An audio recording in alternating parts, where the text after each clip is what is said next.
আসসালামু আলাইকুম ওয়া রাহমাতুল্লাহি ওয়া বারাকাতুহু।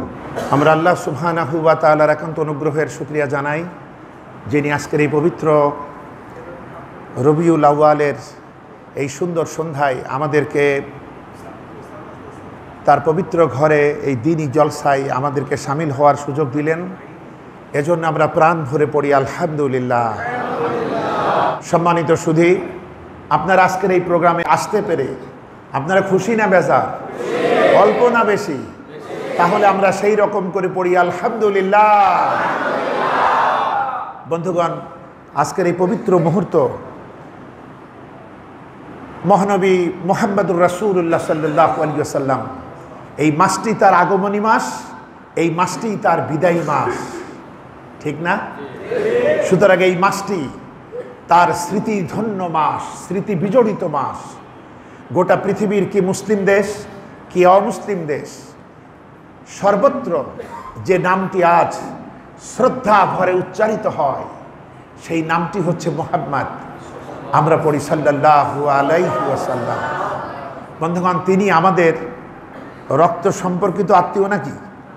তিনি আমাদের আদর্শের বন্ধনে, তিনি আমাদের সঙ্গে আবদ্ধ, আমরাও তার সঙ্গে আবদ্ধ আলহামদুলিল্লাহ। তিনি ছিলেন শোষিত, বঞ্চিত, নির্যাতিত, নিষ্পেষিত মানবতার বিশ্বস্ত বন্ধু।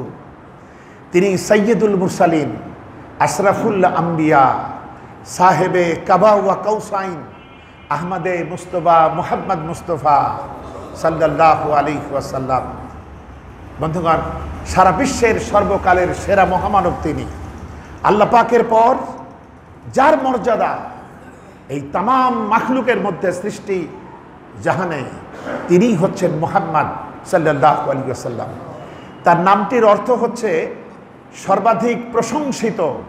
তার আরেকটি নাম আছে আহমদ, অর্থাৎ সর্বাধিক প্রশংসাকারী।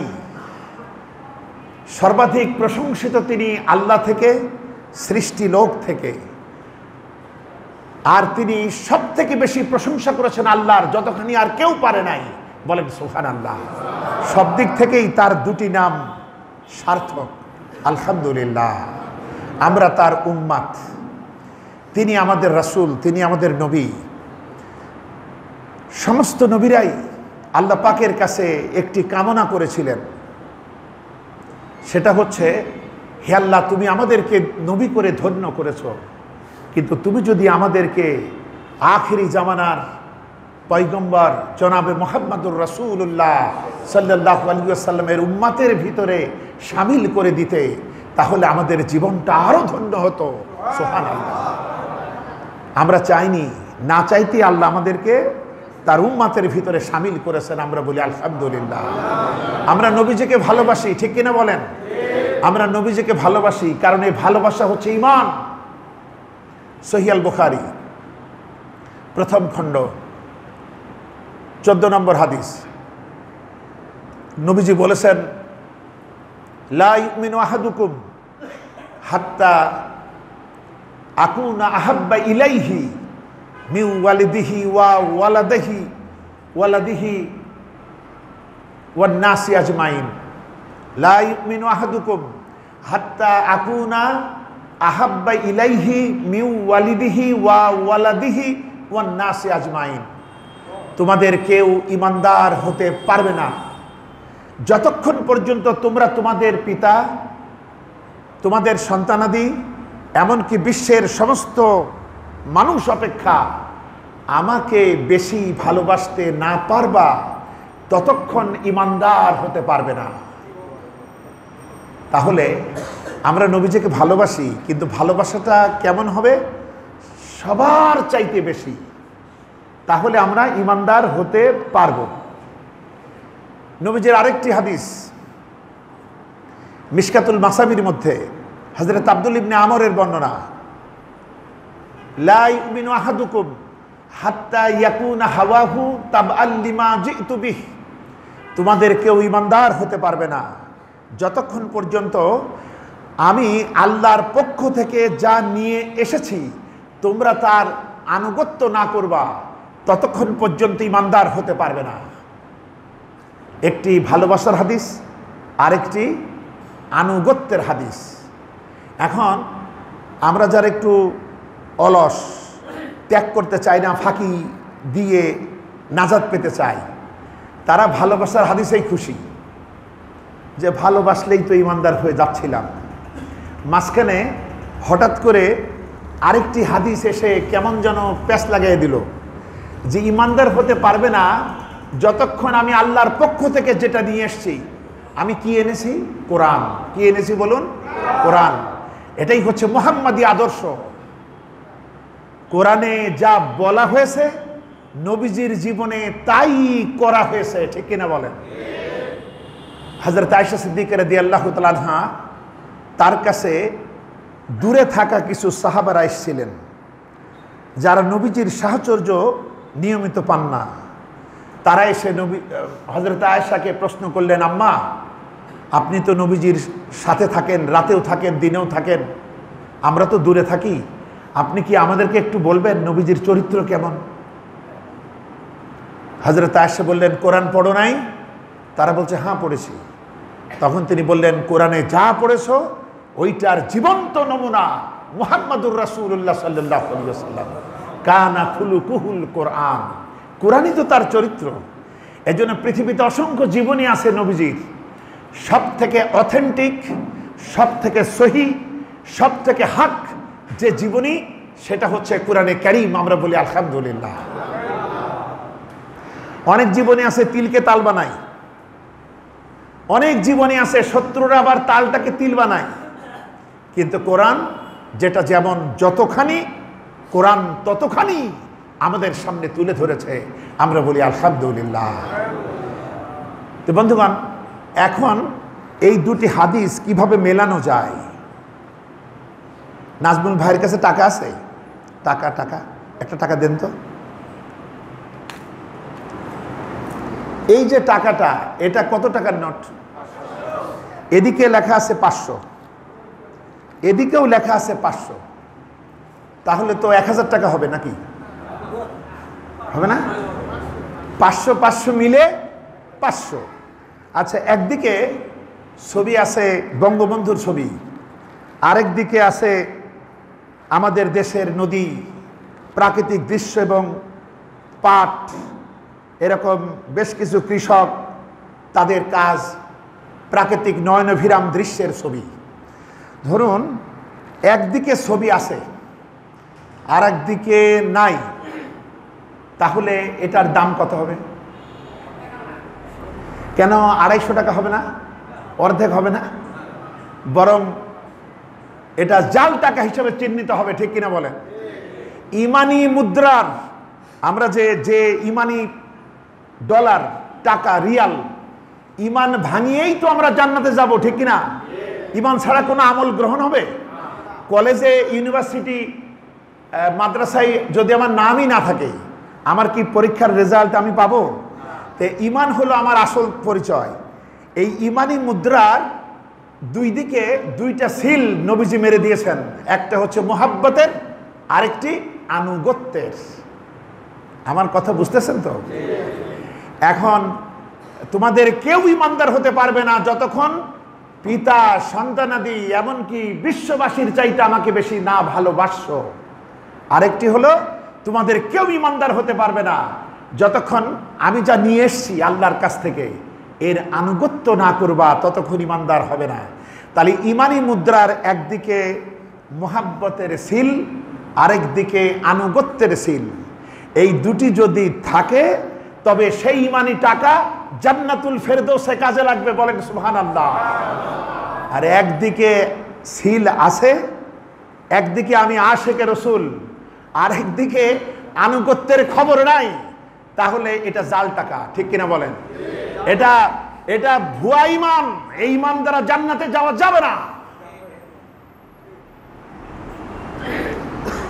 বন্ধুগণ, এই কথাটুকু আশা করি আপনারা বুঝতে পেরেছেন, আলহামদুলিল্লাহ।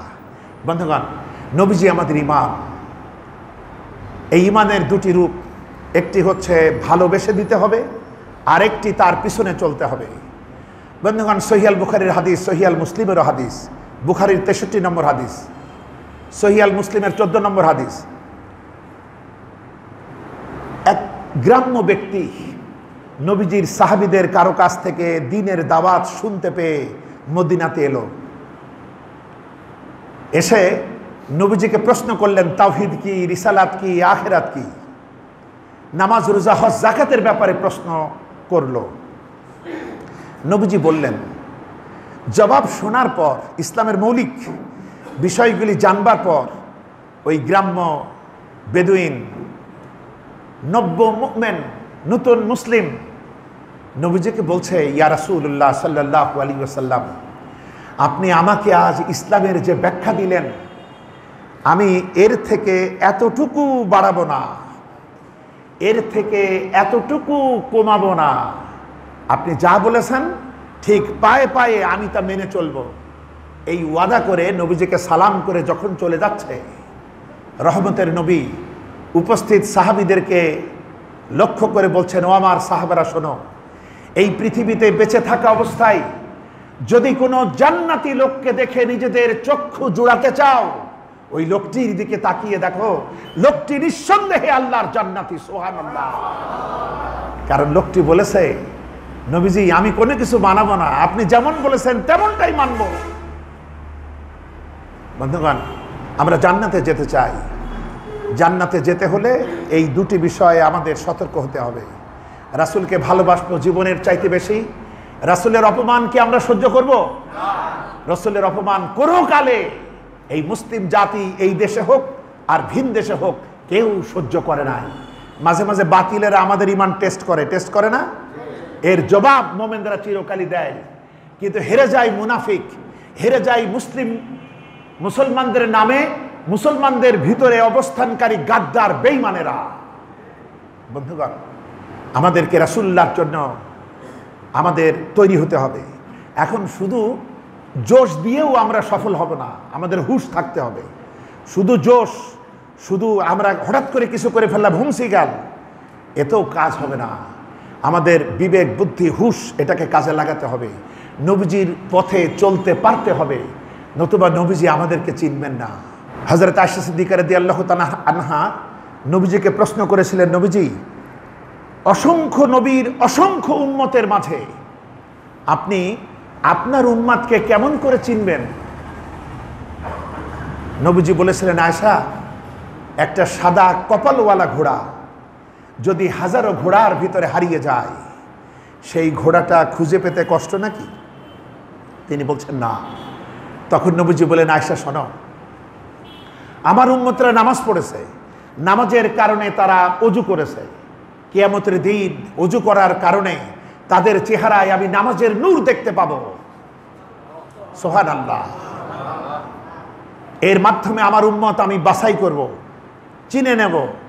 যাদের চেহারায় নূর দেখতে পাবো না, ওরা যখন ছুটে এসে বলবে, হুজুর আমরা তো আপনারই দলের লোক, আমরা তো আপনারই উম্মত, আমাদেরকে গ্রহণ করেন দয়া করে, আমি তখন বলবো, দূর হয়ে যা, সরে যা, তোরা যদি আমার উম্মত হতিস, তোদের চেহারায় আজ ওযুর কারণে নামাজের নূর আমি দেখতে পেতাম। বলেন সুবহানাল্লাহ। সুতরাং এটাও একটা চিনার প্রক্রিয়া আমাদেরকে। এই জন্যে নামাজ হচ্ছে ইসলামের স্তম্ভ, খুঁটি। এই ঘরের পিলারগুলো যদি মজবুত না হয়, এই ঘরের এত সৌন্দর্য, এত কারুকার্য কোনো লাভ হবে? পিলার কালেমা, নামাজ, রোজা, হজ, যাকাত, এই যে পাঁচটা স্তম্ভ, এইটা যেন, এই পাঁচটা খুঁটি যেন মজবুত হয়, তার উপরে ছাদ নির্মাণ হবে, সৌন্দর্য হবে, দেওয়াল হবে, দরজা হবে, জানালা হবে, ঠিক মজবুতভাবে হবে। পাশাপাশি কেউ যদি মনে করি আমার খুঁটি সব, তাহলে আপনি ধরুন জায়গা কিনলেন, বাড়ি বানাবেন, ভাড়া দেবেন, এবার ভিত্তি গড়ে 4-5টা খুঁটি দাঁড় করালেন, ছাদ নাই, দরজা নাই, জানালা নাই, কিচ্ছু নাই, লিখে দিলেন টু লেট, ভাড়া দেয়া হবে, কেউ ভাড়া নেবে? কারণ এখন অনেক কিছুর বাদ আছে। সুতরাং যারা আমরা নামাজ পড়ি না, তারা অনতিবিলম্বে নামাজ পড়ার সিদ্ধান্ত নিতে হবে। আর যারা পড়ি, পড়ে মনের সুখে জাবর কাটালে হবে না, বরং আমরা যারা নামাজি, আমরাই হচ্ছে মডেল এই সমাজের পথহারা মানবতার জন্য, বেনামাজিদের জন্য, পাশাপাশি অমুসলিমদের জন্য, আমাদের নৈতিক চরিত্র এতখানি বিকশিত সুন্দর করতে হবে যাতে আমাকে দেখে বুঝতে পারে ইসলাম এই জিনিস। আমার কথা বুঝতে পেরেছে বন্ধুগণ? নবীজির শ্রেষ্ঠত্ব কোথায়? পৃথিবীতে যত ধর্ম আছে সব ধর্ম মানুষের ইমানের সাথে বৈরাগ্যী বানিয়ে দিয়েছে। পৃথিবীতে যত ধর্ম আছে তাদের দুনিয়া এবং আখেরাত আলাদা করে দিয়েছে, কিন্তু আমরা যে ইসলাম পাইছি এই ইসলামে দুনিয়া আর আখেরাত কি আলাদা? এই দুনিয়া আমাদের জন্য কৃষিক্ষেত। কৃষক যেমন তার কৃষি কাজে অবহেলা করে না, কারণ সে জানে আমি যদি কৃষি কাজে অবহেলা করি সময় মতো আমি ফসল পাবো না। সুতরাং আমার জমিন, আমার কৃষিক্ষেত, এটাকে সব থেকে গুরুত্ব দিতে হবে। এই দুনিয়া হচ্ছে আমাদের ওই রকম, আমরা এই দুনিয়ার ফার্মারের কৃষক। এখানে যদি আমি কাঁঠাল গাছ লাগাই পরিণামে কাঁটাই পাবো, ভালো ফল ফসল লাগালে ফল ফসলই পাবো, এটা অবহেলা করার সুযোগ নাই। তে আল্লাহ পাকের রাসূলের শ্রেষ্ঠত্ব এখানে তিনি ইমানের সাথে চরিত্র একসাথে লাগাই দিয়েছেন। ইমান এবং কর্ম, এই যে আমরা বলি, কিছু চালাক লোকে বলে আগে কর্ম তারপরে ধর্ম, এটা অন্য ধর্মের হতে পারে, কিন্তু আমাদের কর্মটাই ধর্ম, আমাদের ধর্মটাই কর্ম। বলেন আলহামদুলিল্লাহ। আমাদের দুনিয়া আখেরাত ছাড়া না, আমাদের আখেরাত দুনিয়া ছাড়া না। আমরা সেই ছোটবেলা থেকে দোয়া করি, কি দোয়া পড়ুন না, রব্বানা আতিনা ফিদ দুনিয়া হাসানা ওয়া ফিল আখিরাতি হাসানা ওয়া কিনা আযাবান নার। হে আমাদের রব, তুমি আমাদের দুনিয়াটা সুন্দর করো, দুনিয়াতে কল্যাণ দাও, আমাদের আখেরাতেও কল্যাণ দাও। দেখেন, আগে দুনিয়া চাচ্ছি, এরপরে গিয়ে আখেরাত চাচ্ছি, এরপরে কি বলছি, জাহান্নামের পীড়াদায়ক শাস্তি থেকে আমাদের বাঁচাও। আমরা বলি আমিন। তাহলে আমার দুনিয়া বাদ দেওয়া ধর্ম না, দুনিয়া এবং আখেরাতের সমন্বয় সাধন করতে হবে, ভারসাম্য রক্ষা করতে হবে। তাই নবীজি বলেছেন, এটি হচ্ছে তিরমিজির হাদিস, নবীজি বলেছেন 1162 নম্বর হাদিস, তোমাদের ভিতরে সর্বোত্তম চরিত্রবান ব্যক্তি পূর্ণ ইমানদার। বলেন আলহামদুলিল্লাহ। যার চরিত্র সব থেকে উত্তম সে পরিপূর্ণ ইমানদার। চরিত্রের বাইরে ইসলাম নাই, চরিত্রই তো নেকামল। বন্ধুগণ, তিরমিজি শরীফের আরো 3খানা হাদিস, 2002, 2003, 2004, নবীজি বলেছেন, কিয়ামতের দিন মিজানের পাল্লায় যখন আমল নামা ওজন করা হবে সব থেকে বেশি ভারী হবে নেক চরিত্র। বলেন সুবহানাল্লাহ। সব থেকে ওজন হবে আমার চরিত্র, আমার ভালো ব্যবহার। দেখুন, মানুষ আমাদেরকে চরিত্রের জন্যই তো ভালো বলে। আমরা কে কতখানি ভালো, আমার ব্যবহার, আচার, চরিত্র এর উপরে নির্ভর করে। ইসলাম, তাকওয়া বলুন, ঈমান বলুন, এটার প্রকাশ্য রূপই হলো চরিত্র। আমি কেমন ইমানদার, আমি আল্লাহকে কেমন ভয় করি, আমার জীবন আচরণ দ্বারা সেটা বোঝা যায়। নবীজি আরো বলেছেন যে দুটি জিনিস অধিক সংখ্যক মানুষকে জান্নাতে নেবে।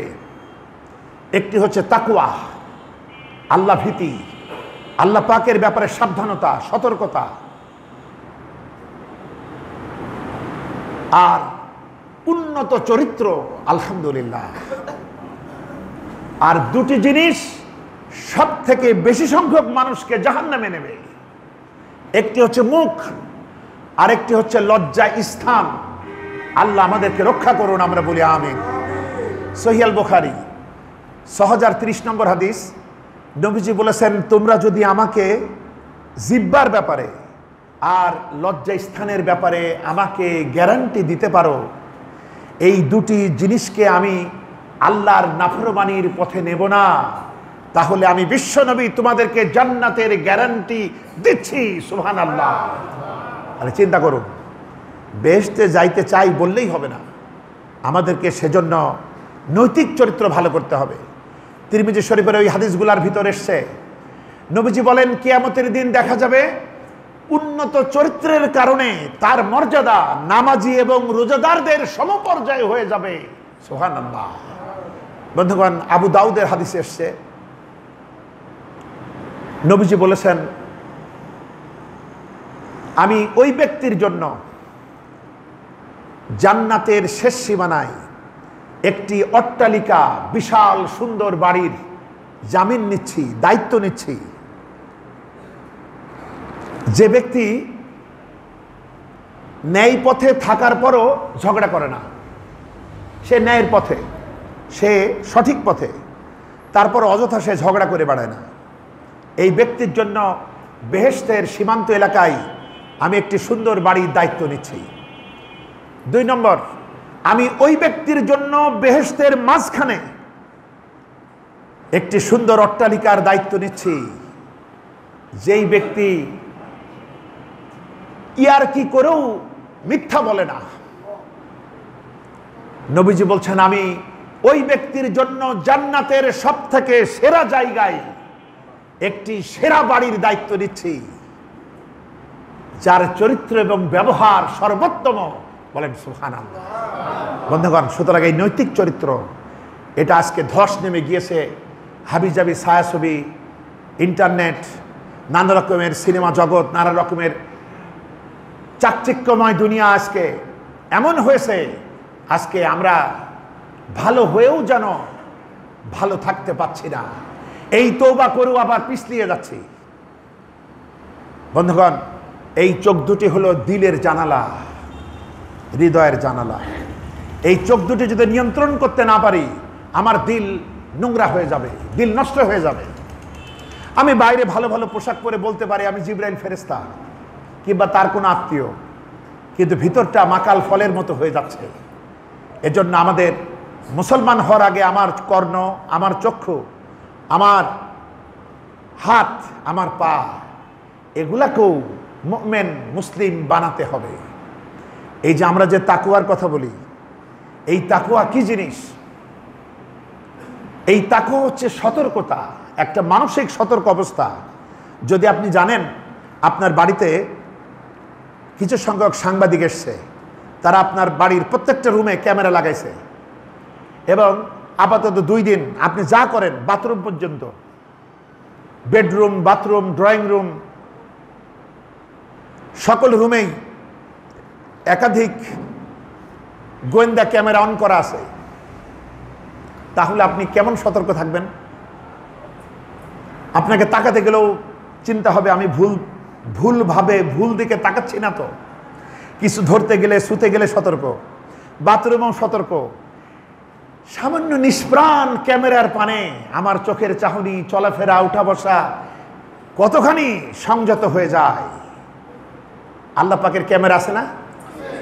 2খানা পাওয়ারফুল, শক্তিশালী ভিডিও টেকনিশিয়ান, কেরামান কাতিবিন, রেডি।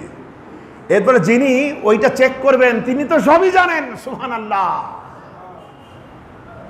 আমি এবং সে কোনো আড়ালি নাই, কোনো আবডালি নাই। তে এই যে সতর্ক থাকি, আমি যখন চলাই, ফেরাই, উঠাই, বসাই, সমস্ত নড়াচড়া যত কিছু আমি করি, এই ব্যাপারে যদি আমি আল্লাহ পাকের ব্যাপারে সতর্ক সাবধান থাকি, যে যতখানি সতর্ক সাবধান, তার তাকওয়া তত গভীর। সুবহানাল্লাহ। এটাই হচ্ছে তাকওয়া, এই সাবধানতা।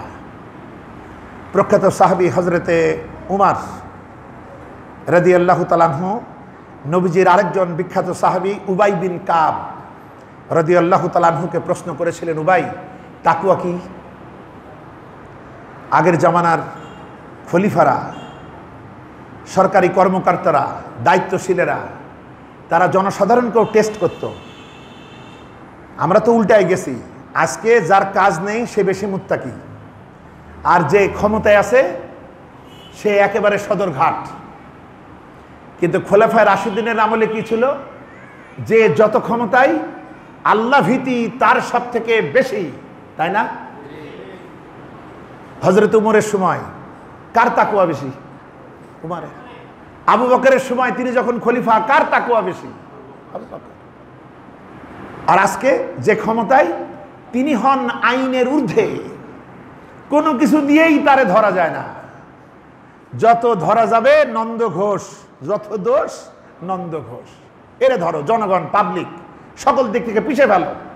আজকে মসজিদের ইমামের ভিতরে আমরা তাকুয়া খুঁজি, পীর সাহেবের ভিতরে তাকুয়া খুঁজি, মাদ্রাসার শায়েখ এদের ভিতরে, হুজুরদের ভিতরে তাকুয়া খুঁজি, কিন্তু মেম্বার, চেয়ারম্যান, এমপি এদের ভিতরে তাকুয়া খুঁজি না। মাথা যদি পচে যায় আর কি শরীর খাওয়া যায়?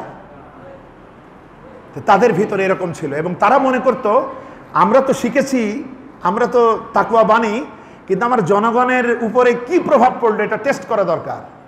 তাই তারা প্রশ্ন করতেন, উবাই তাকুয়া কি? হযরত উমর প্রশ্ন করছেন। উমর কি জানে না? জানে, কিন্তু ওরে টেস্ট করছেন। আমাদের মতো সব জানা লোক না তারা, তারা না জানলে কত বড় আদব। রাসূল যদি তাদেরকে কোনো প্রশ্ন করেছেন, তারা কি বলতো? আল্লাহ এবং তার রাসূলই সব থেকে ভালো জানেন। সুবহানাল্লাহ, কি বিনয়! যে গাছের ডালে ফল বেশি হয় ওই ডালটা খাড়া থাকে না বিনয়ে ঝুঁকে পড়ে? যদি আপনার ভিতরে বস্তু থাকে তাহলে আপনার ভিতরে বিনয় থাকবে, বিনম্র হবে।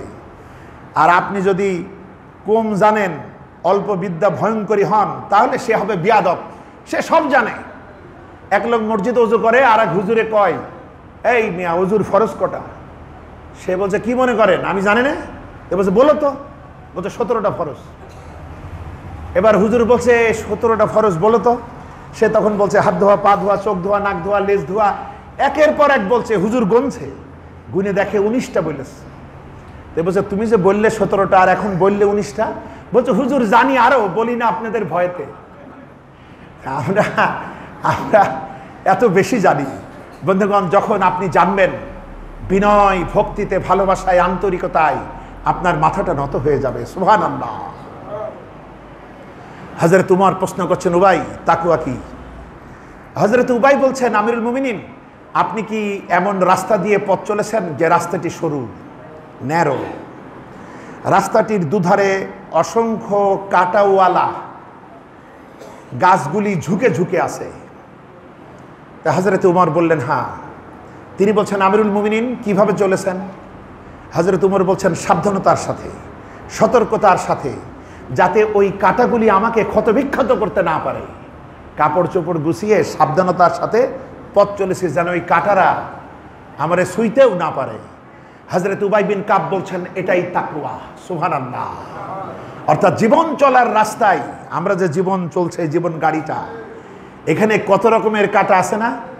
লোভ, লালসা, পাশবিকতা, ব্যভিচার, বেপরদা, প্রলোভন, জুলুম, সুযোগ,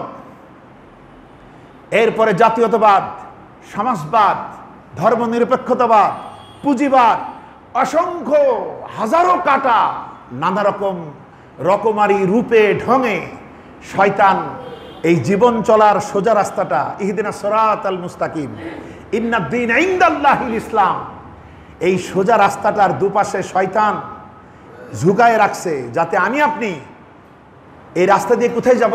দিদার এলাহি, আল্লাহর সাথে দিদার, তাই না? এই রাস্তাটি সোজা, আমা থেকে শুরু, আল্লাহ গিয়ে শেষ হয়েছে, আমি ওখানে গিয়ে আল্লাহর দিদার হবে। এবং এই রাস্তাটি সোজা, এবং রাস্তাটি খুব লম্বা ভ্রমণ না, খুব লম্বা ভ্রমণ না। এই 20 বছর, 40 বছর, 50 বছর, 60 বছর, 70 বছর, এর বেশি তো আর আমরা এখন সময় পাই না। এর ভিতরে আল্লাহ পর্যন্ত পৌঁছানো যাবে। এবং আরো মজা হলো, এই রাস্তায় শুধু আমি আপনি হাঁটছি না, যার সঙ্গে আমার দিদার হবে তিনিও এগোচ্ছেন। বলেন সুবহানাল্লাহ। কিভাবে এগোচ্ছেন? সহিহ আল বুখারী সর্বশেষ খণ্ড 7028 নম্বর হাদিস। বান্দা যখন আল্লাহর দিকে হেঁটে যায়, আল্লাহ কিভাবে আসেন? দৌড়িয়ে আসেন। বলেন সুবহানাল্লাহ। তাহলে রাস্তা ছোট হচ্ছে না? রাস্তা ছোট হচ্ছে না? আপনাকে এত কষ্ট করে এত দূর যাওয়া লাগবে না তো, তিনি তো এগোচ্ছেন। আপনি যদি 1 বিঘত আগান, তিনি কতখানি আগান? 1 হাত আগান। সুবহানাল্লাহ। দিদার এলাহি, রাস্তাটা সোজা ছিল, তিনিও এগোচ্ছেন, কিন্তু ইবলিসের মাথায় যন্ত্রণা, তার ভাল লাগছে না যে এই এরা এত তাড়াতাড়ি তারে পায়ে যাবে? সুতরাং রাস্তার দুধারে এই লোভ, প্রলোভন, লালসা, হারামি, বদমাইশি, মানব রচিত মতদর্শের অসংখ্য কাঁটা এইভাবে ঝুলে রাখছে, যাতে এই আল্লাহর বান্দা বান্দির এই পথ দিয়ে আরামে যাবা গুপ্ত গহ্বর রেখে দেওয়া হয়েছে, যাতে হঠাৎ করে অ্যাক্সিডেন্ট করে পড়ে যাও জাহান্নামে, যাতে পৌঁছতে না পারো। কিন্তু তাকওয়াদার মুত্তাকি হবে সেই ব্যক্তি যে ওই যে কাঁটা দেখে সতর্কতার সাথে বেছে বেছে চলে। ঠিক অনুরূপভাবে জীবন চলার রাস্তায় আমি আপনি যদি সতর্কতার সাথে, সাবধানতার সাথে বেছে বেছে চলি, তাহলে অবশ্যই আল্লাহর সাথে আমার দিদার হবে। সুবহানাল্লাহ। আল্লাহ তো আমারে যুদ্ধক্ষেত্রে নামাইছেন, এটা একটা যুদ্ধক্ষেত্র। এই যুদ্ধক্ষেত্রে একটা প্রতিপক্ষ আছে, সেই প্রতিপক্ষ নফস, সেই প্রতিপক্ষ বর্তমান পরিবেশ, সেই প্রতিপক্ষ শয়তান। তে প্রতিপক্ষ থাকলে প্রথমে আত্মরক্ষা, এরপরে আক্রমণ। তা আত্মরক্ষার জন্য কি লাগে? ঢাল লাগে, বর্ম লাগে। তা আমাদেরকে ঢাল দেয়া হয়নি। আসিয়াম জুন্নাহ, রোজা কি? রোজা কি? ঢাল। আমাকে আপনাকে তো মাহে রমজানে প্রতি বছর 1 মাস করে ঢালের প্রশিক্ষণই দেওয়া হয়েছে। আর এ পথ অন্ধকারাচ্ছন্ন হতে পারে, এ পথ প্রচন্ড ঘূর্ণিঝড় আসতে পারে। দুলিতেছে তরি, ফুলিতেছে জল, ভুলিতেছে মাঝি পথ, কে আসো জোয়ান হও আগুয়ান, হাকিছে ভবিষ্যৎ। বিপদ আছে এখানে, আলো আছে, অন্ধকার আছে, আলো আধারিও আছে। এজন্য তীব্র আলো দরকার। আল ইসলাম নূরুন, ইসলাম হচ্ছে আলো। বলেন আলহামদুলিল্লাহ। ইসলামের আলো আপনাকে দিয়েছে, আপনাকে ঢাল দিয়েছে। এবং এই যে আমরা রোজা বলি, রোজার কোরআনের পরিভাষা হচ্ছে সওম। সওম মানে হলো বিরত রাখা। বিরত রাখা কি জিনিস? আমাদের ভাষায় হলো ব্রেক। গাড়িতে ব্রেক আছে না? গাড়িতে যদি ব্রেক না থাকে, সেই গাড়ি জায়গা মতো পৌঁছাতে পারে? অ্যাক্সিডেন্ট করবে। আমার জীবন গাড়ি, কল্পনার গাড়ি, সব থেকে গতিসম্পন্ন। আমি মুহূর্তে পৌঁছে যাই আরশে আজিম। তাহলে এই গাড়ির ব্রেকটা মজবুত হওয়া লাগবে না? সওমের আরেকটি মানে হলো ব্রেক। এই জীবন গাড়ি কোথায় গিয়ে দাঁড়াবেন, কি গতিতে চলবেন, কোথায় গিয়ে স্লো, কোথায় গিয়ে তীব্র গতি, এই সওমের ব্রেক। নামাজ আমার পথ দেখায়। নামাজে আল্লাহর মেসেজগুলি আমি তেলাওয়াত করি, এর মাধ্যমে আল্লাহর গাইডেন্স, তিনি যে পথ দেখিয়েছেন সেগুলো বুঝি। এরপর আমাকে শক্তি অর্জনের জন্য বিশ্ব ভ্রাতৃত্ব প্রয়োজন। এজন্য যাকাতের মাধ্যমে ভ্রাতৃত্ব বোধ তৈরি হয়, আন্তরিকতা তৈরি হয়, ভালোবাসা তৈরি হয়। সর্বশেষ বিশ্ব সম্মেলন হজের, সেখানে গিয়ে কালোয়ার ধলো, বাইরে সবার, ভিতরে কেবল সমান রাঙা। এই যে বিশ্ব ভ্রাতৃত্বের শক্তি অর্জন করি, এইভাবে প্রত্যেকটা স্তম্ভ থেকে মুসলিম উম্মাহ শক্তি নেবে ঐক্যের। কারণ ঐক্যবদ্ধ যদি আমরা না থাকি, আমরা জিততে পারবো না। এক না হলে জিততে পারবো? আপনার একটা সাইকেল, কত কিছু আছে। একটা আছে ছোট্ট ভল টিউব, ভল টিউবটা ফুটা হয়ে গেছে। আপনি মনে করলেন দূর, ভল টিউব নিয়ে তো চিন্তা করার সময় আছে নাকি? ভল টিউব ফুটা হলে কি হলো? আবার সবই তো ঠিক আছে। বলেন, এই ছোট্ট ভল টিউবটাও আপনার গতি থামিয়ে দিতে পারে না? সুতরাং বন্ধুগণ, মুসলিম উম্মাহকে এক থাকতে হবে। ওই মুয়াজ্জিনেরও দাম আছে, শুধু ইমামের দাম না। আবার ইমামেরও দাম আছে, আবার যে ঝাড়ু দেয় তারও দাম আছে, কৃষক তারও দাম আছে। সবাইকেই আপন করে নিতে হবে। বন্ধুগণ, রসুলকে মারতে এসেছে লোকেরা, রসুল তাকে বুকে জড়িয়ে ধরেছেন যে সোরাকা আরব জাহানের বিখ্যাত দস্যু। যখন মক্কার নেতারা বলল মুহাম্মদ সাল্লাল্লাহু আলাইহি ওয়াসাল্লামকে জীবিত অথবা মৃত যে ধরে দিতে পারবে তাকে 100 লাল উট পুরস্কার দেওয়া হবে। আপনারা তো লাল উট দেখেন নাই, আপনারা যে উট দেখেছেন এখন তো লাল না। লাল উট হলো তৎকালীন জামানার সব থেকে সেরা পুরস্কার, লাল উট। এটা একটা না, 100টা দেবে। আরবের বিখ্যাত দস্যু সুরাকা, সে চিন্তা করলো এই চান্স নিতেই হবে, তাহলে সারা জীবন ডাকাতি না করলেও চলবে। রসুলকে খুঁজতে বেড়ালো, বেরোতে বেরোতে এক পর্যায়ে পেয়ে গেল।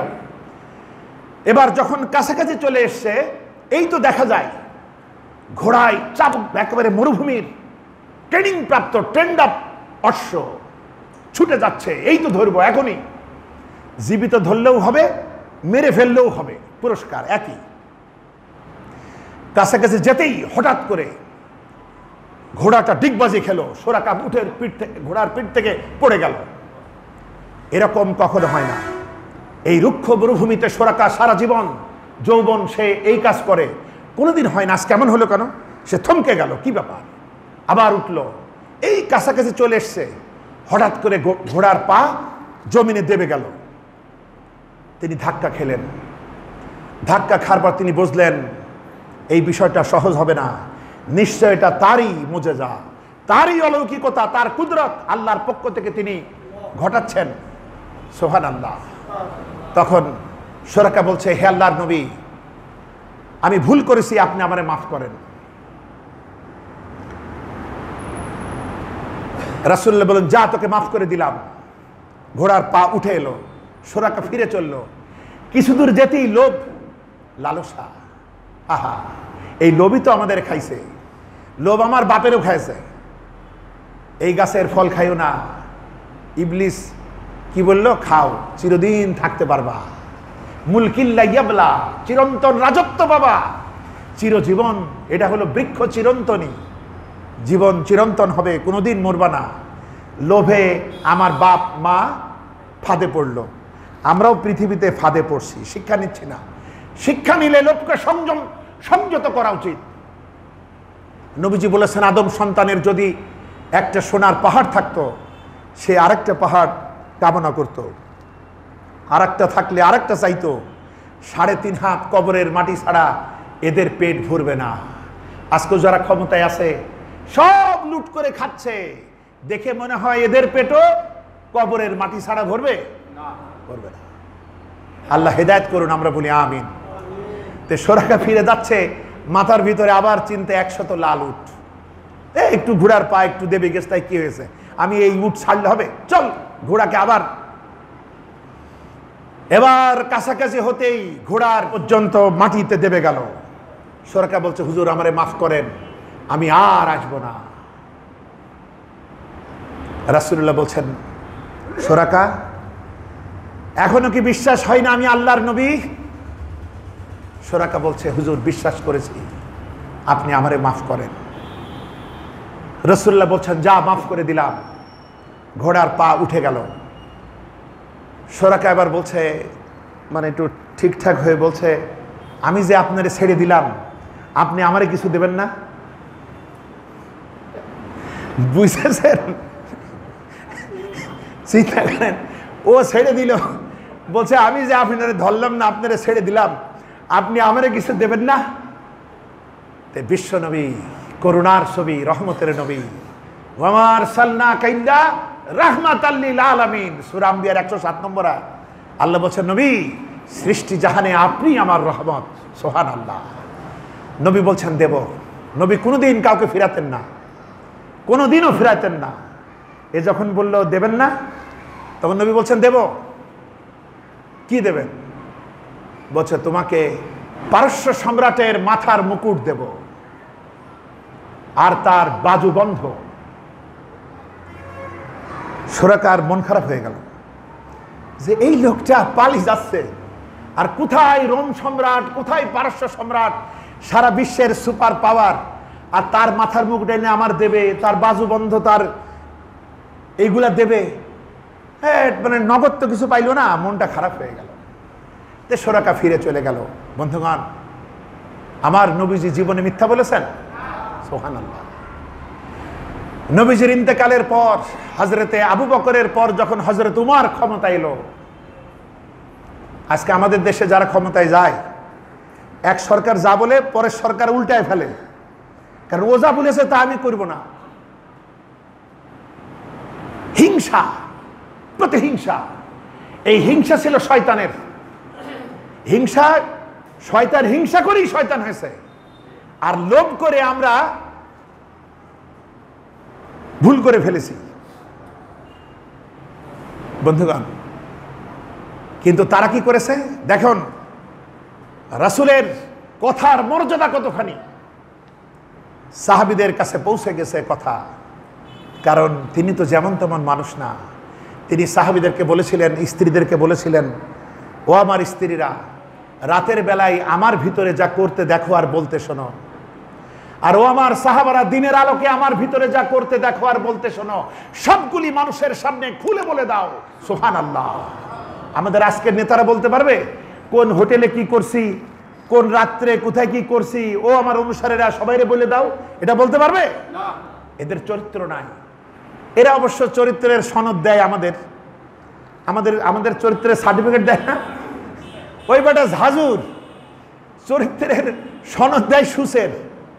আহা, সূরাতুল কালাম কোরআনে কারীমের 68 নম্বর সূরা আয়াতে কারিমা 4, আল্লাহ দিচ্ছেন এই নবীর সার্টিফিকেট, ইন্নাকা লাআলা খুলুকিন আযীম। আপনি, ও আমার নবী, আপনি পুত পবিত্র চরিত্রের উপরে আপনি সুপ্রতিষ্ঠিত। সুবহানাল্লাহ। আল্লাহ তারে সার্টিফিকেট দিয়েছেন। তার কিসের ভয়? তার রাতও যা দিনও তাই, তার আড়াল যা প্রকাশও তাই। তিনি একাও যেমন, সবার সামনেও তেমন। যেটা তার পার্সোনাল ক্যারেক্টার ওটাই তার পাবলিক ক্যারেক্টার, যেটা তার পাবলিক ক্যারেক্টার সেটাই তার পার্সোনাল ক্যারেক্টার। এই কথা ছড়িয়ে গেল সাহাবীদের ভিতর। হযরত উমরের ক্ষমতার সময় রোম পারস্য দখল হলো। পারস্য সম্রাটের মহামূল্যবান রাজমুকুট মদিনায় এসে গেল, তার বাজুবন্ধ মদিনায় পৌঁছে গেল। হযরত উমর তখন খলিফা। সুবহানাল্লাহ। ইসলাম কি করে? হযরত উমর লোক মারফতে খবর দিলেন সুরাকাকে ডেকে আনো। সুরাকা তখন বুড়া হয়ে গিয়েছে। হযরত উমর নিজ হাতে পারস্য সম্রাটের মাথার মুকুটটা সুরাকার মাথায় পরিয়ে দিলেন। পারস্য সম্রাটের বাজুবন্ধ বহুমূল্যবান মণিমাণিক্য এটা তার গায়ে পরিয়ে দিয়ে সুরাকার দিকে তাকিয়ে বলছেন, সুরাকা, আল্লাহর নবীর কথা কখনো মিথ্যা হয় না। সুবহানাল্লাহ। বন্ধুগণ, এই নবী আমার নবী, আপনার নবী, আমাদের নবী। এই নবীকে যখন গাল দেয় কারো ভাল লাগবে? বন্ধুগণ, আমাদের সিদ্ধান্ত নিতে হবে এই নবীর শোভন আদর্শ ঘরে ঘরে পৌঁছে দেওয়া। নইলে আপনার সাধের সন্তান আজকে সুমা খান আদর করেন, কত কিছু কিনে দেন, কদিন পরে ওটা আপনার ছেলে বলে চিনতে পারবেন না। অনেক সন্তানকে দেখে চেনা যায় না। অনেক সন্তান দেখে আর ভাবি এর বাপ মা কি কষ্টেই না আছে এর জন্ম দিয়ে। বাপের কাছে মাদক দ্রব্যের চান্দা চাই, বাপের কাছে নেশার টাকা চাই, নইলে জবাই করে দেয়। ঢাকা শহরে তো মেয়ে লোকও বাপ মার জবাই করেছে নেশার জন্য। এই হলো আমাদের সভ্যতা। এজন্য আমরা যদি চাই এই জেনারেশন ভালো হোক, তাহলে এদেরকে রাসূলের জীবনী পড়াইতে হবে। আপনি যদি চান আপনার কর্মচারীরা ভালো হোক, ওদেরকেও রাসূলের জীবনী বুঝতে উদ্বুদ্ধ করতে হবে। আমরা যদি চাই আমার স্কুলের ছাত্র ছাত্রীরা ভালো হোক, দেখেন না কদিন আগে শিক্ষকদের ধরে পুকুরের ভিতরে ফেলে দেওয়া হচ্ছে। এই শিক্ষা, এ তো চিটার বেটা। এ শিক্ষা না দিলেও তো ভালো হতো। বন্ধুগণ, এই শিক্ষা শেখ সাদি রাহমাতুল্লাহ আলাইহি 120 বছর বেঁচে ছিলেন। 30 বছর তিনি পড়াশোনা করেছেন, জ্ঞান অর্জন করেছেন। 30 বছর তিনি পরিশ্রম করেছেন। পরবর্তী 30 বছর বিশ্ব দেখে বেরিয়েছেন। জীবনের শেষ 30 বছর 2টি বই লিখেছেন, গুলিস্তা আর বস্তা। এর মাঝে তিনি তার একটা কথা বলেছেন যে কেউ যদি উস্তাদের সাথে বেয়াদবি করো তার 3টা ক্ষতি হবে। একটি হচ্ছে স্মরণ শক্তি নষ্ট হয়ে যাবে, সেই ছেলে মেয়ে আর ভালো করে লেখাপড়া করতে পারবে না। সার্টিফিকেট তো এমনিও পাওয়া যায়, টাকা দিয়েও সার্টিফিকেট পাওয়া যায় না এখন, কিন্তু শিক্ষা পাওয়া যাবে, জ্ঞান পাওয়া যাবে না। তার স্মৃতিশক্তি নষ্ট। যারাই মস্তান দেখবেন ওদের লেখাপড়ার মতো মন নেই। এক। দ্বিতীয় ক্ষতি হবে, সে যে মানুষ, তার ভিতর থেকে মনুষ্যত্ব বিদায় নেবে, এ থাকবে না। সে চেহারাই মানুষ, ভিতরে একটা দানব, জানোয়ার। 3 নম্বর ক্ষতি হলো, সে যখন মরবে পৃথিবী থেকে বেঈমান হয়ে মারা যাবে। এই কথাগুলো পড়ানো হলো না আমাদের। আমরা সুদের অঙ্ক শিখলাম, আমরা দুধের ভিতরে পানি দিতে হয় তাহলে লাভ ভালো হয়, এই অঙ্ক শিখলাম, আমরা শেষ হয়ে গেলাম। বন্ধুগণ, সুতরাং আজকে মুসলিম উম্মার ভিতরে ছদ্মবেশী গাদ্দার বেঈমানরা ঢুকেছে, যে রাসূলকে চিনতে দিতে চায় না। ইসলামী ফাউন্ডেশন এইটার যিনি প্রধান, সেদিন পত্রিকায় দেখেন না আপনারা কম বেশি, কোটি কোটি কত কোটি, তার এখনো শেষ হয়নি। তাহলে কোরআন হাদিসের ভিতর থেকে যদি এতগুলা জীবাণু বের হয়, তাহলে কোরআন হাদিসের বাইরে যেসব সেক্টরগুলো আছে, মন্ত্রণালয় আছে, ওখানে কত কোটি টাকা আপনার ক্যালকুলেটরেও হিসাব করতে পারবো না আমরা। কি হচ্ছে এগুলা? উলট পালট করে দেমা লুটে পুটে খাই, শুকনো ভিজার প্রশ্ন নাই। দুনিয়া কা মজা লেলো দুনিয়া তোমারই হয়, কারণ এদের দুনিয়াই তো সব। বন্ধুগণ, আমাদেরকে বলা হয়েছে দুনিয়া সব নয়, এটা হচ্ছে পরীক্ষাগার, এটা কৃষি ক্ষেত। এখানে তৈরি হও, তাহলে আল্লাহ আপন হাতে তোমার আখিরাতকে গড়ে দিবেন। সুবহানাল্লাহ। আমরা তাই তো দোয়া করি, রব্বানা আতিনা ফিদ দুনিয়া হাসানা ওয়া ফিল আখিরাতি হাসানা ওয়া কিনা আযাবান নার। আল্লাহ আমাদের দুনিয়াটা সুন্দর করো, আখিরাত সুন্দর করো, আর জাহান্নামের আযাব থেকে আমাদের বাঁচাও। কিন্তু আমাদের এই দোয়ার প্রথম অংশ দুনিয়া সুন্দর, এটা কি হয়েছে নাকি? কবুল হয়েছে? হয়নি। এই দোয়ার প্রথম অংশ কবুল হয় নাই। এই দোয়ার দ্বিতীয় অংশের খবর কি? কিভাবে হবে? আখিরাত সুন্দর করতে হলে দুনিয়ায় থেকেই আখিরাতকে সুন্দর করতে হবে। আমরা এটা পারি নাই। কোর্ট কাছারি অফিস আদালতে অসংখ্য মিথ্যা মামলা। আমার প্রতিবেশী, আমার ভাই পরিচিত, সে আমার বিরুদ্ধে মামলা দিয়ে দিল, মিথ্যা। কোরআন শরীফে আল্লাহ বলেছেন, যারা মিথ্যা সাক্ষ্য দেয় তাদের অন্তর পাপী।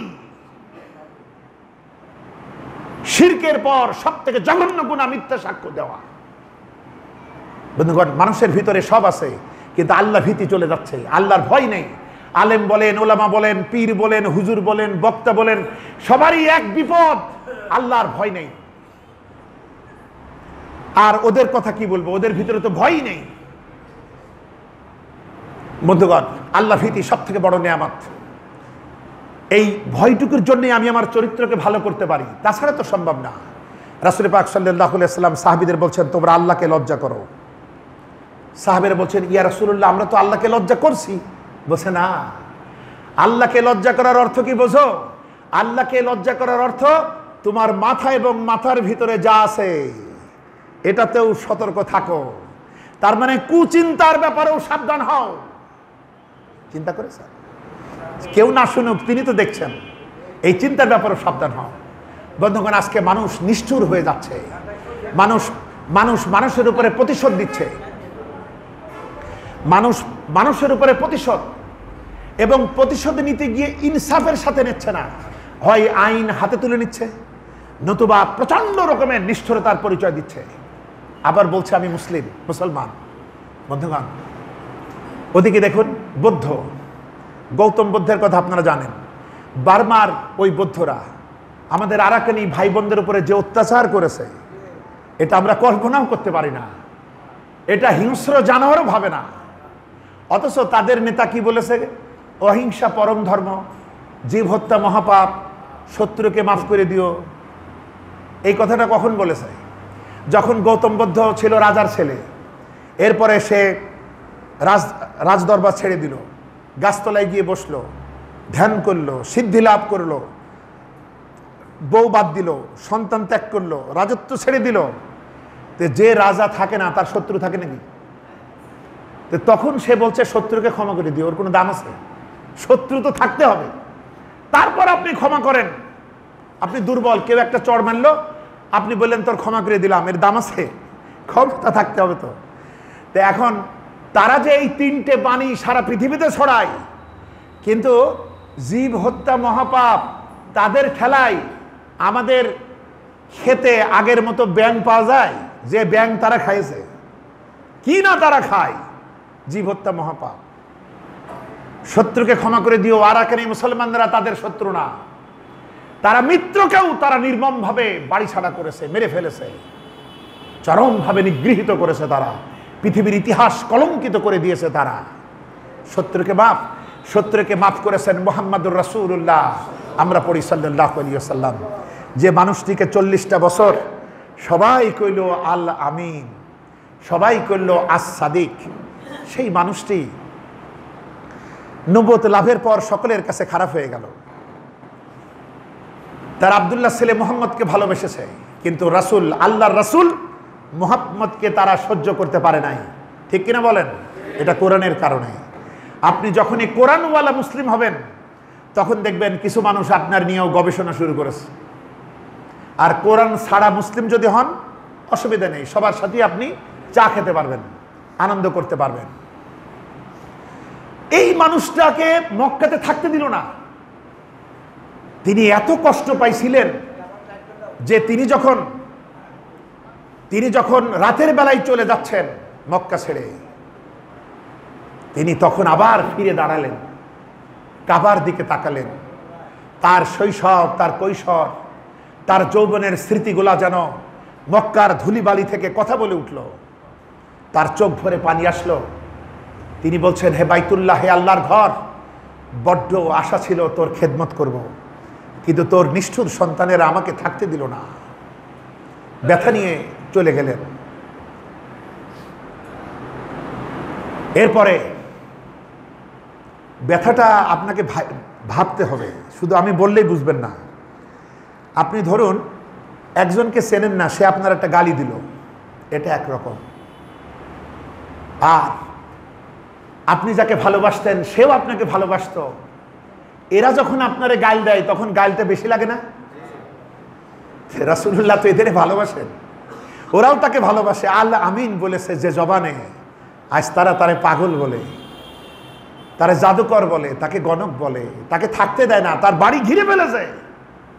এই জনতার যখন মক্কাতে দুর্ভিক্ষ হয়েছিল, তখন এই মানুষটাই খাদিজার সমস্ত সম্পদ এই দুর্ভিক্ষ পীড়িত মানুষের মাঝে বিলিয়েছিল।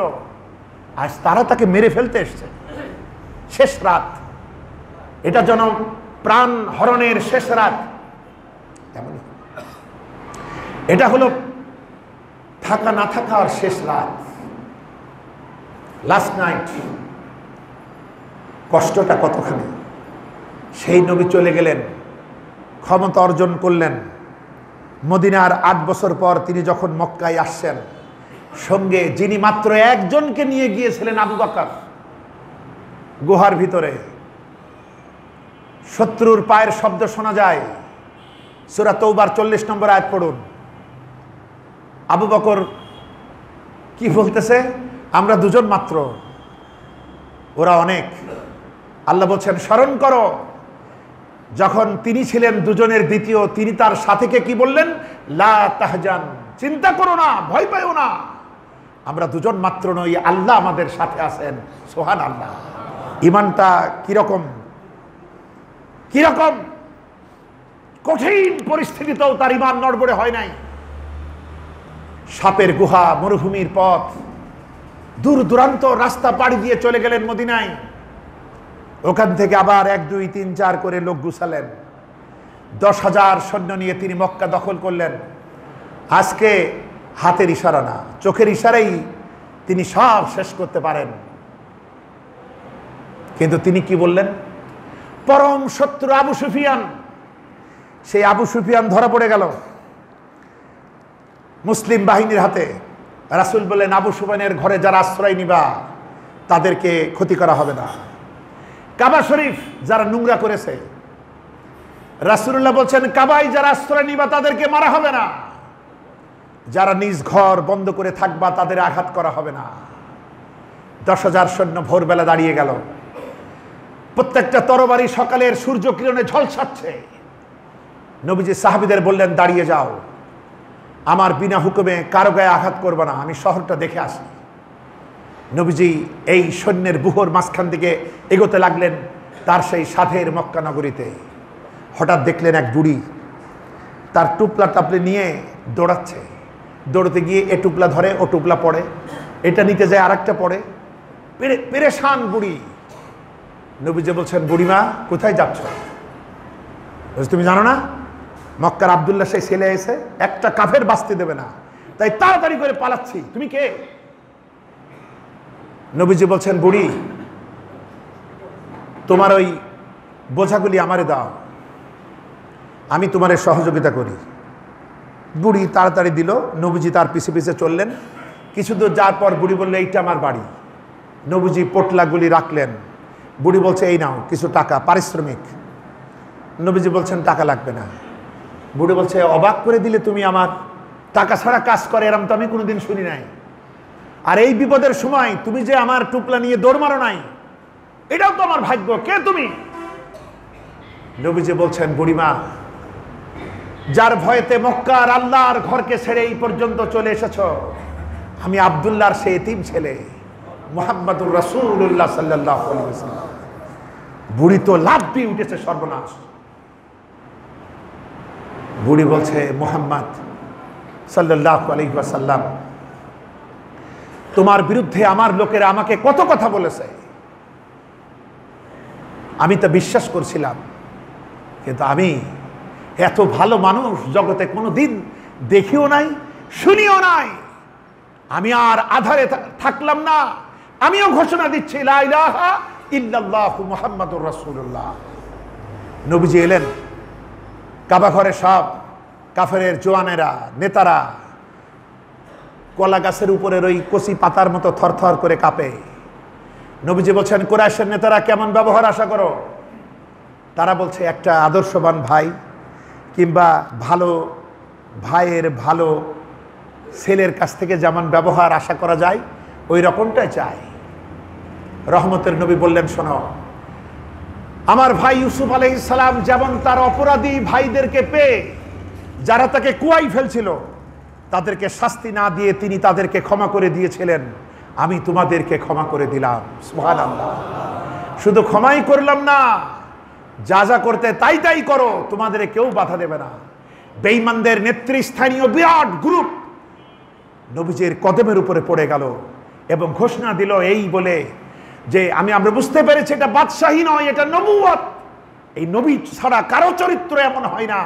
আমরাও ঘোষণা করলাম, আশহাদু আল্লা ইলাহা ইল্লাল্লাহু ওয়াহদাহু লা শারীকা লাহু ওয়া আশহাদু আন্না মুহাম্মাদান আবদুহু ওয়া রাসূলুহু। তিনি এলেন কাবার কাছে। কাবা শরীফের চাবি যার কাছে থাকতো তার নামও ছিল উসমান। সে বেটা ভয়ে কাঁপছে, কারণ রাসূলুল্লাহ এর আগে যখন তিনি অল্প কয়েকজন নিয়ে উমরা করতে এসেছিলেন, নবীজি ওর কাছে চাবি চাইছিলেন, ও চাবি দেয় নাই। ও আরও নবীজিকে গালিগালাজ করছিল। নবীজি তখন বলেছিলেন, উসমান, তুমি আমারে চাবি দিলে না, সেই দিন বেশি দূরে নয় যেদিন এ ঘরের আসল মালিকের হাতে এ ঘরের চাবি চলে আসবে। আজকে উসমান কাঁপে। নবীজি ডাকলেন, ডেকে বললেন, দেখি চাবি। চাবি নিয়ে সেই এসে বলল, হুজুর চাবি নেবেন না? এই নেন, আপনার যা খুশি তাই করেন। এর নাম ক্ষমতা, খেলার নাম বাবাজি। নবীজি আল্লাহর ঘরে ঢুকলেন, 2 রাকাত করে ইবাদত করলেন। এর ভিতরে যে মূর্তিগুলার উপরে হাতের লাঠি দিয়ে আঘাত করলেন আর বললেন, জাল হক ওয়া জাহাকাল বাতিল ইন্নাল বাতিলা কানা যাহুকা। সত্য এসেছে, মিথ্যা চলে গিয়েছে, আর মিথ্যা তো ধ্বংসের মতোই, মিথ্যা তো ধ্বংস হবেই। মূর্তিগুলা ফেলার ব্যবস্থা করলেন, তাওহীদের ঘোষণা হলো। এরপরে তিনি ওই চাবি রক্ষককে ডাকলেন। আহা, এ ছবি আপনি আমি কোন তুলিতে আঁকবো, কোন রঙে আঁকবো? ডেকে বলছেন, উসমান, এই নাও চাবি। তোমার কাছ থেকে জালিম ছাড়া কেউ এই চাবি নেবে না। সুবহানাল্লাহ। চাবি তাকে দিয়ে দিলেন। আজও পর্যন্ত কাবার চাবি ওই বংশের লোকদের হাতেই থাকে। আরবের বাদশারও ক্ষমতা নাই তার কাছ থেকে চাবি নেবে, কারণ যে চাবি নেবে, রাসূল বলেছে, জালিমি, একমাত্র জালিমি তোমার কাছ থেকে চাবি নেবে। সুবহানাল্লাহ। বন্ধুগণ, আমরা সেই জাতি, সাম্যমৈত্রী এনেছি আমরা, বিশ্বে করেছি খ্যাতি। বন্ধুগণ, আজ বিশ্বব্যাপী আমরাই তো সেরা। কুনতুম খায়রা উম্মাতিন উখরিজাত লিন-নাস তা'মুরুনা বিল মারুফ ওয়া তানহাউনা আনিল মুনকার। তোমরা হলে শ্রেষ্ঠতম মুসলিম উম্মাহ। তোমাদেরকে মানবতার কল্যাণের জন্য বাছাই করা হয়েছে। তোমাদের কাজ হলো মানুষকে ভালোর দিকে ডাকবে আর অন্যায় থেকে মানবতাকে ফিরাবে। বন্ধুগণ, এই খাইরে উমাম আমরা। সুতরাং রাসূলের আদর্শ যেমন আমাদেরকে বুঝতে হবে এবং আমাদের ব্যক্তি, পরিবার, সমাজ ও রাষ্ট্রে এইটা ভালোভাবে অ্যাডভার্টাইজমেন্ট করতে হবে। শুধু হুজুররা করবে এটা না, প্রত্যেকটা মুসলিম ইসলামের প্রত্যেকটা মডেল, বলেন আলহামদুলিল্লাহ। আমাদের প্রত্যেককেই ইসলামের দালালি করতে হবে। আমরা রাজি আছি তো? আমরা রাজি আছি। আপনি কখনোই এই চিন্তা করবেন না যে এই কাজটা টাইটেল পাস আলেম ওলামার কাজ, ফাজেল পাস আলেম ওলামার কাজ, এটা মনে করবেন না। রাসূল বিদায় হজের ভাষণে আপনাকে আমাকে একটা সার্টিফিকেট দিয়েছেন, সেটা হলো বাল্লিগু আন্নি ওয়ালাউ আয়া, আমার পক্ষ থেকে একটা কথাও যদি জানো তবে সেটা পৌঁছে দাও। যারা আজ এখানে উপস্থিত নাই, হতে পারে সেই অনুপস্থিত লোকেরাই তোমাদের চাইতে বেশি আমলদার হবে, বলেন সুবহানাল্লাহ। সুতরাং আপনার যদি রাসূলের একটা মেসেজ জানা থাকে, কোরআনের যদি একটা মেসেজ জানা থাকে, তবে আপনি মুখ বুজে থাকবেন না, সেইটাই পৌঁছান। বন্ধুগণ, এটা বুঝতে হবে। একবার ইউরোপে এক ব্যক্তি মুসলমান হলো। মুসলমান হওয়ার পর একজন ইসলাম গ্রহণ করলে প্রথম কাজ তো তাকে নামাজ পড়তে হয়। তে সূরা ফাতিহা তো সব সূরার আগেই শিখতে হয়, সূরা ফাতিহা ছাড়া তো নামাজ হয় না। তে সে কোনো রকমে আলহামদুলিল্লাহ সূরাটা শিখেছে, আর রসুলের ওই কথাটাও শিখেছে যে একটা কথা জানলেও বলতে হয়। প্রথম ওয়াক্ত নামাজ পড়েই সে মসজিদের মাইকটা নিয়ে সে আলহামদুলিল্লাহ সূরা শুনিয়ে দিয়েছে। লোকেরা তারে ধরলো, তুমি তো এখনো ভালো করে পড়তে পার না, তুমি বললে কেন? বলছে, আমার নবীজি বলেছেন যে একটা জানলেও বল, আমি কি চুপ থাকতে পারি? বলেন সুবহানাল্লাহ। রাসূলের কথা কিভাবে সে অন্তরে নিয়েছে। আর আমরা এত জেনেও যদি চুপ থাকি তাহলে আমরা হয়ে পড়ব বোবা শয়তান। এমনটি যেন না হয়। কারণ বন্ধুগণ, ইসলাম এমন একটি ব্যবসার নাম যেখানে আপনার কোনো লস নাই। আপনি যদি আপনার কোনো লস নাই, চারিদিকে কষ্ট, আপনার উপায় নেই, ধৈর্য ধরেছেন, এই সবর, আল্লাহ বলছেন আমি সবরকারীকে ভালোবাসি, বলেন আলহামদুলিল্লাহ। লস কোথায় আপনার? আপনার জ্বর হবে, অসুখ হবে, পায়ে কাটা ফুটবে, আপনার ক্ষতি নাই। নবীজি বলেছেন, সহিহ মুসলিম 6333 নম্বর হাদিস, হযরত আয়েশার বর্ণনা, এবং এই হাদিসের আগে পরে আরো এই জাতীয় হাদিস আছে। হযরত আয়েশা সিদ্দিকা রাদিয়াল্লাহু তাআলা আনহা বলেন, নবীজি বলেছেন, ইমানদারের পায়ে যদি কাটা ফোটে, কিংবা যদি জ্বর হয়, কিংবা সে কোনো টেনশনে পড়ে, এটাও তার গুনাহ মাফের কারণ হয়। সুবহানাল্লাহ। এটাও তার মর্যাদা বৃদ্ধির কারণ হয়, বলেন সুবহানাল্লাহ। তা আপনাকে ঠকাবে কে? ইমানদারকে কেউ ঠকাতে পারবে না। আপনার সব লাভ। আপনি উহু করলেও লাভ, আপনি হাসলেও লাভ। আপনি হাসি মুখে আরেকজন ভাইয়ের সাথে দেখা করেন, তার সাথে হাত মিলান, তার কুশল বার্তা জিজ্ঞাসা করেন। নবীজি বলেছেন, শুকনো গাছে ঝাঁকি দিলে যেভাবে তার মরা পাতাগুলি ঝরে ঝরে পড়ে, উভয়ের গুনাহগুলি আল্লাহ এইভাবে মাফ করে দেন, বলেন সুবহানাল্লাহ। আমাদের তো লস নাই, শুধু মনে সাহস নিয়ে, আত্মবিশ্বাস নিয়ে আমাদেরকে এগোতে পারতে হবে। এই চেষ্টাগুলি আমাদের করতে হবে, আমাদের লস নাই। এই যে খাজানগর একটা বিশাল ব্যবসা প্রতিষ্ঠান, লক্ষ লক্ষ মানুষের রুজি আপনাদের চালের ভিতর আছে না? আছে। আপনি আমার এক বস্তা চাল দিলেন, মনে আছে? আচ্ছা, মানে অনেক আগে মাহফিল এসেছিলাম তো, নাজবুল ভাই আমার এক বস্তা চাল দিয়েছিল, সেই শুকরিয়া আদায় করছি, তাই বলে আজকে চাচ্ছি না, এমনি মনে পড়ে গেল। একটা বিশাল ব্যবসা কেন্দ্র, আলহামদুলিল্লাহ। আল্লাহ এই ব্যবসায় বরকত দিন, আমরা বলি আমিন। নবীজি বলেছেন, ইবনে মাজার হাদিস, নবীজি বলেছেন, বিশ্বস্ত মানে আমানতদার, সত্যবাদী, ইমানদার ব্যবসায়ী কিয়ামতের দিন শহীদদের সাথে থাকবে, বলেন সুবহানাল্লাহ। আপনি চিন্তা করেন, ব্যবসা ইবাদত। তাই বললাম, নবীজির, আমাদের ইসলামটা বৈরাগ্য না, আখেরাত বাদে না। এই দুনিয়ায় আমার আখেরাত হতে পারে, এই আখেরাতই আমার দুনিয়া, আমরা আলাদা করতে পারি না, একই। এইটা হলো কর্মক্ষেত্র, ওইটা রেজাল্টের ক্ষেত্র, ওখানে আমি রেজাল্ট পাবো, লাভ। কিন্তু দেখুন, যার যত লাভ, যেটা যত সুন্দর গাড়ি, অ্যাক্সিডেন্টে সবচেয়ে বেশি ক্ষতি হয়। এইটা লাভ বেশি যে আমি যদি সৎ ব্যবসায়ী হই, ইমানদার ব্যবসায়ী হই, আমানতদার হই, আমি শহীদদের সাথে থাকবো। কিন্তু আপনি যদি দাম বাড়ানোর জন্য, মূল্য বাড়ানোর জন্য, মিশকাতুল মাসাবির হাদিস, আপনি যদি মূল্য বাড়ানোর জন্য যদি 40 দিনের অতিরিক্ত মাল মজুদ রাখেন, তাহলে আল্লাহর সাথে ওই ব্যবসায়ীর কোনো সম্পর্ক থাকবে না। আল্লাহ আমাদের মাফ করুন, আমরা বলি আমিন। এরপরে আরেকটি হাদিস মিশকাতুল মাসাবির, যে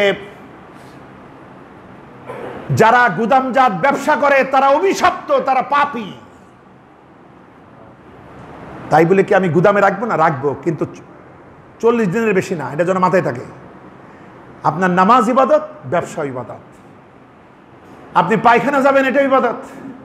মসজিদে ঢুকলে মনে হয় ইবাদত করছি, পায়খানা ঢুকলেও মনে রাখবেন ইবাদত করছি। কারণ মসজিদে ঢুকার যেমন নিয়ম আছে, পায়খানা ঢুকারও নিয়ম আছে। মসজিদে ঢুকলে কোন পা আগে, পায়খানায় ঢুকলে কোন পা আগে, ঠিক এর বিপরীত। আবার এখান থেকে বের হওয়ার নিয়ম আছে, ওরও বের হওয়ার নিয়ম আছে। এখানে ঢুকার দোয়া আছে, ওখানে ঢুকার বের হওয়ার দোয়া আছে। আপনি যদি এইগুলা ফলো করে পায়খানা করেন, এই পায়খানা পড়াও আপনার নেক আমল, আপনার ইবাদত। বলেন সুবহানাল্লাহ। বন্ধুগণ, এভাবে যদি আমরা আল্লাহ এবং তার রাসূলের আদর্শ দেখে যদি চলতে পারি, তাহলে আমার সব কিছু ইবাদত। এটা করতে পারলে আমি নামাজ পড়লেও ইবাদত হয়, নামাজ না পড়লেও ইবাদত হয়, রোজা করলেও ইবাদত হয়, রোজা না করলেও ইবাদত হয়। নামাজ পড়লে ইবাদত হয়, নামাজ বাদ দিলে কেমনি ইবাদত হয়? 24 ঘন্টার ভিতরে 3টা সময় নামাজ পড়া হারাম। সূর্য যখন ওঠে, সূর্য যখন ডোবে, সূর্য যখন মাথার উপরে, ওই সময় নামাজ পড়ায় সওয়াব আছে নাকি? হারাম। ওই সময় নামাজ বাদ দেয়া ইবাদত। বলেন সুবহানাল্লাহ। রোজা করেন ইবাদত, 2 ঈদের 5 দিন রোজা করা হারাম। এই রোজা বাদ দেয়া ইবাদত। বলেন সুবহানাল্লাহ। তাহলে বিষয় কি? আল্লাহ এবং তার রাসূলের হুকুম অনুযায়ী, নিয়ম অনুযায়ী চলার নাম ইবাদত। এই জন্য কোরআনে কারিমে একটি ভাষা বারবার বলা হয়েছে, একটি পরিভাষা, সেটা হচ্ছে আতিউল্লাহ ওয়া আতিউর রাসূল। আল্লাহ এবং তার রাসূলের আনুগত্য করো, আল্লাহর কর্তৃত্ব মানো, নবীজির নেতৃত্ব মানো। এটা বারবার বলা হয়েছে, কারণ এটাই ফর্মুলা। এই ফর্মুলা বাদ দিলে আমার নামাজও কাজে লাগবে না, রোজাও কাজে লাগবে না। আর এই ফর্মুলা অনুযায়ী যদি চলি, আমার সবই কাজে লাগবে। এই জন্য কোরআনে কারিমে বারবার বলা হয়েছে, সূরা আলে ইমরানের 32 নম্বর আয়াত, 132 নম্বর আয়াত, সূরাতুন নিসার 59, 69 নম্বর আয়াত, এরপরে সূরা মাইদার 92 নম্বর আয়াত, এরপরে সূরা আনফালের 1, 20, 46 নম্বর আয়াত, সূরাতুন নূরের 54 নম্বর আয়াত, সূরা মুহাম্মদের 33 নম্বর আয়াত। এইভাবে আপনি পাবেন সূরা মুজাদালার 13 নম্বর আয়াত, সূরা তাগাবুনের 12 নম্বর আয়াত। সর্বত্র আতিউল্লাহ ওয়া আতিউর রাসূল, আল্লাহ এবং তার রাসূলের আনুগত্য করো। এভাবে করলে আমার দাম্পত্য জীবন, আমার সংসার, আমার ব্যবসা, আমার চলাফেরা সব ইবাদত। মুসলিমকে কেউ ঠকাতে পারে না। তাই আমাদের জাতীয় কবি বলেছেন, ওরে মুসলিম ভীরু কা পুরুষ, ভয় কেন আজ করিস রণে, কিসের শঙ্কা ছুটে চল আজ, জীবন পাবি রণাঙ্গনে। আরব মরুর সন্তান মোরা, তলোয়ার দেখে কভু কি ডরি, আঘাতে আঘাতে জীবন মোদের গর্জে ওঠে নতুন করি। যাতনা সহিছি, আগুনে পুড়েছি, ডুবেছি মোরা অতল নীরে, মরিয়া হয়ে লড়াই করেছি, অজেয় করেছি ইসলামেরে। নস ডস তুই হীন নস, আসেরে তোর অজেয় খ্যাতি, মুসলিম তুই বিশ্বাস কর, দুনিয়া মাঝে তুই শ্রেষ্ঠ জাতি। বলেন সুবহানাল্লাহ। আপনারা আমার জন্য দোয়া করবেন, আমিও আপনাদের জন্য দোয়া করি। আল্লাহ আমাদেরকে সেই জান্নাত দান করুন, যেই জান্নাতে গিয়ে আমরা নবীজিকে কাছে পাবো, এবং তার সুপারিশ যেন আমাদের নসিব হয়। আমরা বলি আমিন।